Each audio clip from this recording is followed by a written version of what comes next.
welcome to Is It True? And hello again to my scientific co-host, Iva Milinkovic. Hello, good to see you again, Gerrit. Good to see you again. In this fast-paced program, three leading experts in the world of implantology will challenge stereotypes and share their opinions on the questions everyone asks.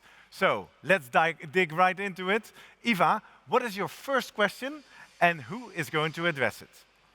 So, let's hear what Dr. Mirela Feraru from Israel has to say about: is it true that smiles can be ordered online and that dentists can rely on service centers for treatment planning and computer-aided design?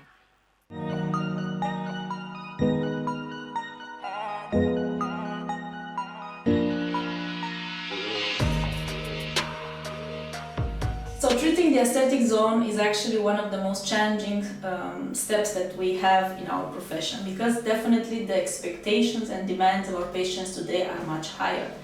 But when we ask ourselves what are actually the factors that provide a beautiful smile, well, we can all agree that yes, we need to have beautiful, nice, healthy tissue surrounding those teeth. We need to have also very nice white aesthetics, which relates to the shape, the color, and the arrangement of the teeth in the arch. And always the question was, when it comes to the shape, which actually basically defines the future smile of our patient, what are the, let's say, the guidelines that we can use? What is the reference point for us? So in the past, we relied a lot on the talent of our dental technician in order to create beautiful smiles. And then later on, tried them intraorally, which is the test try, which we all know, the so-called mock-up, before we even start the actual treatment. But today, I think that we have a huge advantage of using the digital technology, because we have a huge variety of libraries of different shapes of the teeth that we can choose together with the patient. Very easily, from this variety of the libraries, we can choose 2 or 3 different designs, print those models, go back to the same intraoral step, that is the test drive, to get the final approval of different designs, and then deciding for one that will be the definitive one. So when we ask ourselves, how can we, in the most, let's say, secure way, define the future shape of our smiles for our patients? Well, we can either copy the nature, which is the presence of the specific shape of the teeth, or we can definitely use different design centers that will allow us and provide us for different shapes of different teeth, such as Rebel, for example, that gives us a more personalized smile that implies also some characteristics of the personality of the patient. Some others that go for digital smile design, like DSD centers, and some others like Smile Cloud that will provide us, let's say, with a natural shape of the teeth. And then we can decide together with the patient which will be the preferred one. I think the major advantage, besides the variety of shapes that we have today, is the fact that we can pre-visualize the final result by performing even a virtual mock-up, meaning that we can superimpose this design of the smile that we predict for the patient on the preoperative pictures, and then we can see how this will have an impact on the smile of the patient, and then later on move actually to the intraoral step, performing the same mock-up in the traditional workflow that we are used to. So in one phrase, if we can really order smiles from different digital smile design centers, well, I think that is a huge opportunity and huge advantage to have such a big variety of shape and designs and smiles as a starting point for us and our patients.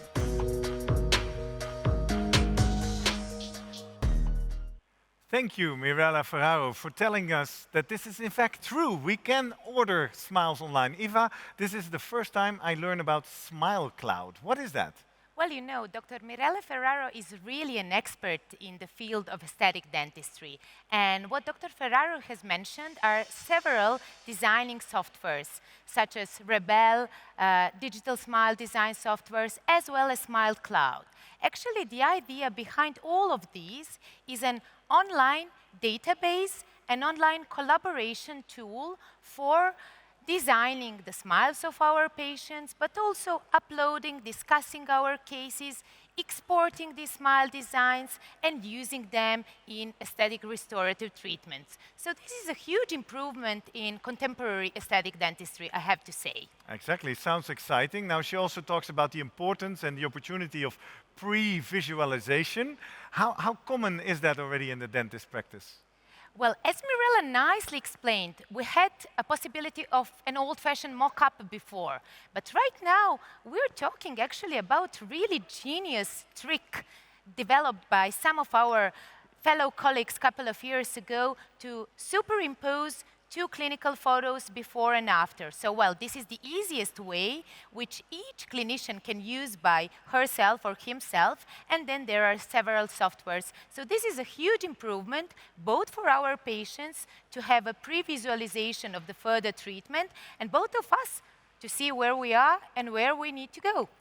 Again, exciting technology developments. Do we need to be aware of any risks or drawbacks of this development? Firstly, I think Mirela and I, both ourselves, have nicely pointed out the advantages. What needs to be remembered and not forgotten that this is all very nice and in hands of experienced clinicians who work with this like an aid tool. It's a perfect aid tool, but we still need to know basic prosthodontic principles in designing smiles, on how biology works, on how technical, mechanical, occlusal, and all the other properties of our patients in order to deliver perfect smiles. Yeah, so great opportunities, but let's not forget the basics. Of course. So what is our next is it true question, and who is the expert introducing it?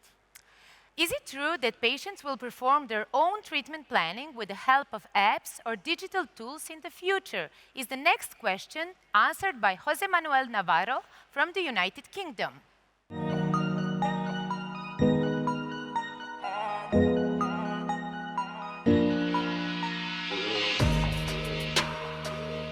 There is no doubt that patients are becoming better educated, and hence they seek for better treatment. By looking online today, they can access so much information that oftentimes they become self-diagnosticians when they come to our clinical practice.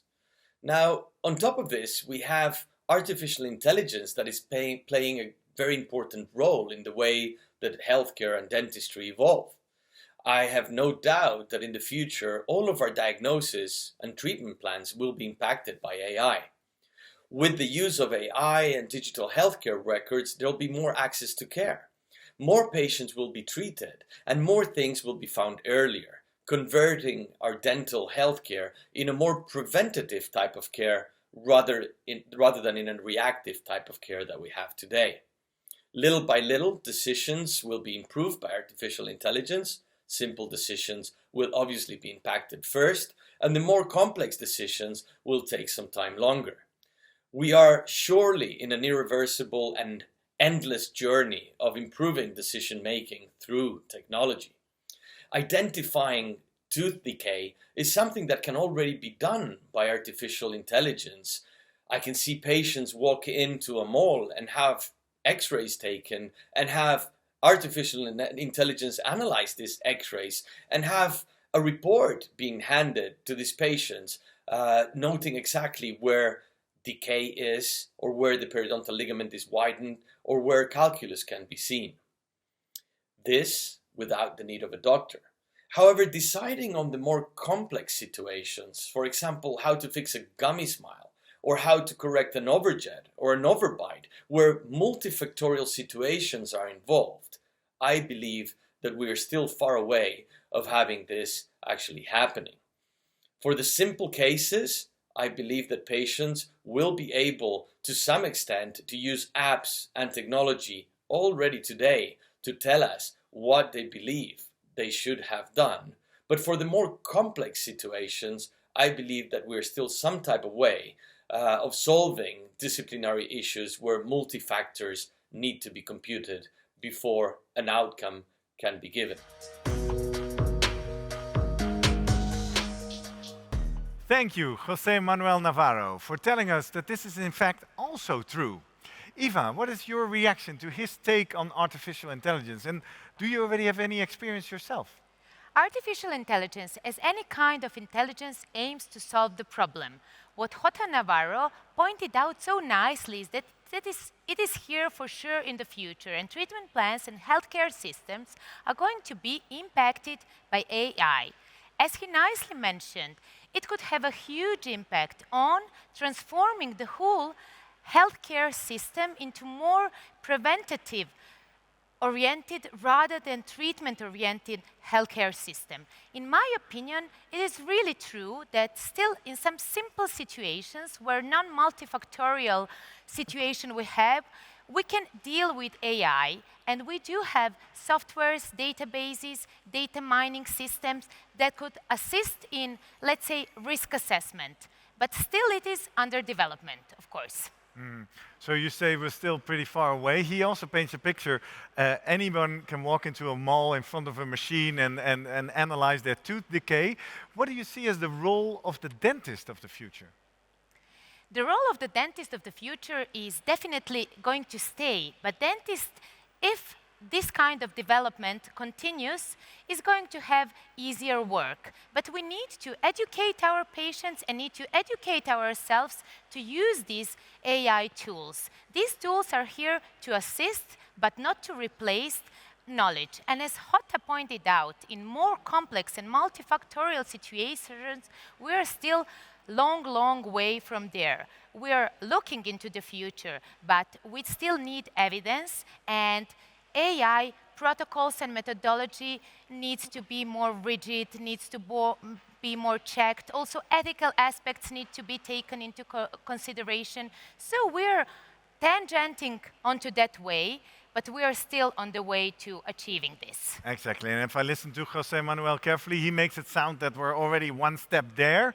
When I listen to you, I get the feeling, this is still baby steps. José Manuel Navarro is the man of the future, so I would go and believe him. And what he says is that it's definitely going to be there, but he also points out that we need some time to be sure that we can rely on AI completely. We're still here to learn, and everyone needs to learn. Come on. Exactly, exciting, and you paint a picture where the work of the dentist becomes easier as well. Well, speaking of the work of the dentist, let's move on to our next question and our next expert introducing that. Eva, who's up? It is Markus Hrzeler for Germany, answering the question, is it true that 3D radiography is a mandatory part of treatment planning in the digital era?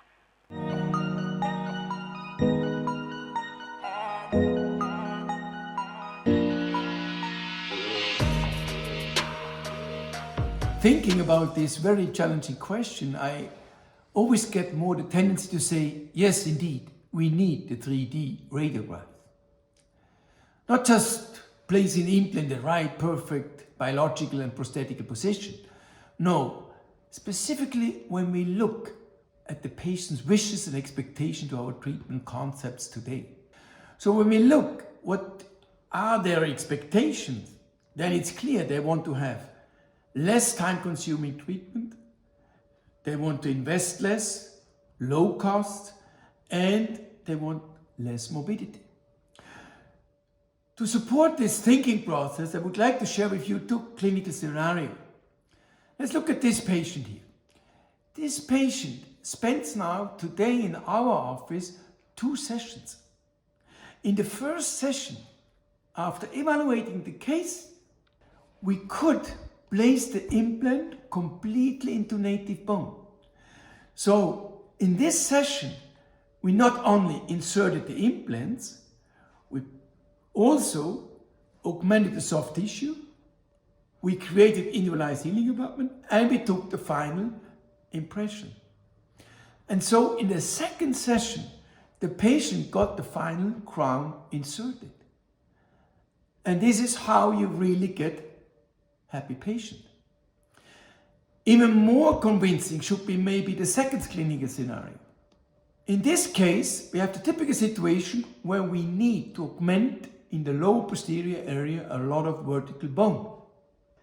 What does it mean today normally? Normally it would mean for the patient a treatment time of 20 to 24 months. In addition, 4 to 5 surgery. What if I tell you this patient was in our office for 3 sessions and it lasted 5 months? We used the 3D analysis to make the surgery more predictable, to do the horizontal osteotomy very predictable. After augmenting the bone 3 months later, we installed the implants with the 3D radiographic analysis. we managed the soft tissue and we took the final impression and created at the same time even individualized healing abutment. So 2 months later, in total 5 months treatment, the patient get the final crown, the final bridge already installed and is finished. So here you could clearly see how we can improve the expectation of our patient. We have less morbidity, we have less cost, we have less time to treat those patients. And this must be very convincing that we need the 3D radiograph at all. Thank you. Thank you, Markus Hürzeler, for telling us that this is also true. Now, Eva, would you like to comment on that? Of course, it is mandatory to use CBCT in contemporary implant practice. An interesting fact is that this kind of CBCTs we have been available to use for, let's say, last 10 years. CBCTs have been introduced at the end of 90s, but then they have been developing. And nowadays, it is scientifically proven that in more complex casing and in bone augmentation treatment procedures, planning and diagnostics, CBCT is a mandatory tool to be used. I hear you say, of course, and it's been around for a long time, but I'm fascinated by the word mandatory in this question.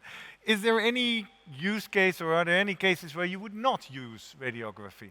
Okay, maybe this is the too strong word because it's still legally not regulated that it is mandatory. So experienced clinicians in some simple cases according to the classification, so together with clinical examination and the analysis of 2D radiographical images can perform implant treatments in some, let's say, relatively secure and safe situations. But it is advised in all advanced situations and in situations in which you want to assure for perfect 3D implant positioning to use CBCT analysis. Exactly. So you say the mandatory part is not from a legal framework, but if you are in modern practice, if you want to work to the latest standards of care, this is what you should be doing. In some way, yes. If you want a perfect implant placement, or if you're going to a digital guided implant placement and then provisionalization, you should definitely go for it and use it, even in single cases. As I mentioned, experienced clinicians in really straightforward scenarios can go without it, but it is here to stay, and it is a really, really huge improvement in our diagnostic and treatment plans and modalities. Yeah, but I'm also aware that in this online side of the Geneva Congress, we have an audience from around the globe. What can a dentist do when he or she does not have access to this kind of tooling? You know, in many dental offices, it is not CBCT standing right there.